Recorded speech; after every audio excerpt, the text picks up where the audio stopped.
To Steve Kornacki, who's at the big board for us. Steve, you heard Julie talk about this there. It seems as though this is the first die being cast in the 2026 midterms.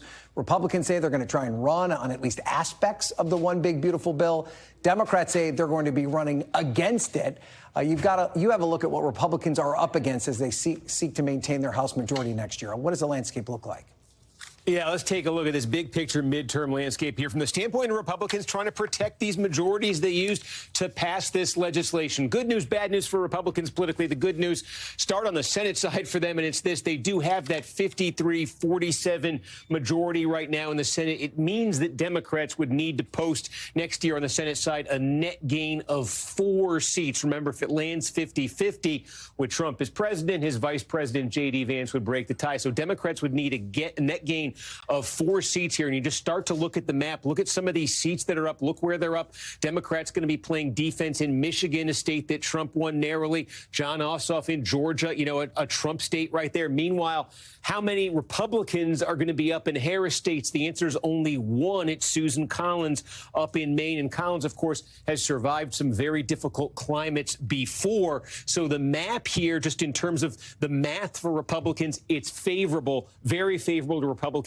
holding that majority. We'll see how it plays out, but they're probably feeling good about at least hanging on to their majority there. It's the House side, though, and you just heard those comments you played from Mike Johnson right there. This is what the balance of power looks like in the House right now. These 3 vacancies, they are in Democratic districts, so functionally you could say 220, 215 right now. What that means for Republicans is 220. That means if they lose net 3 seats in the House next year, their majority is gone, 3 seats.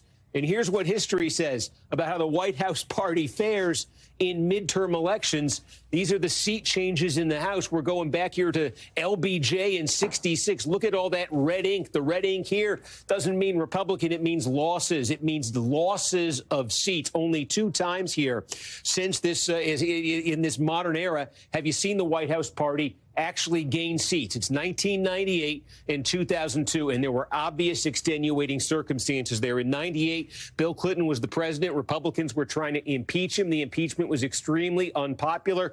There was a backlash against that Republican impeachment push. Clinton gained 5 seats. Democrats gained 5 seats. 2002, George W. Bush. This was a year after 9/11.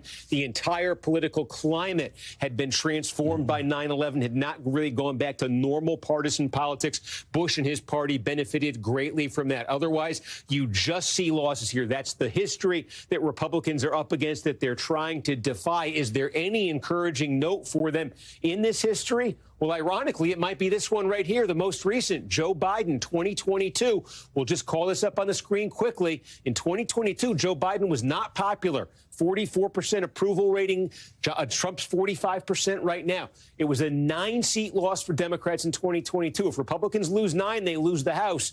But 9's not that much more than 3. So ironically enough, I think if there's any hope for Republicans to draw from midterm history, Ryan, it's the Biden midterm of 22. Democrats didn't do that bad given where Biden was that year. All right. We're getting closer and closer, Steve. I can feel it. Thank you so much. We appreciate that. We thank you for watching. And remember, stay updated on breaking news and top stories on the NBC News app or watch live on our YouTube channel.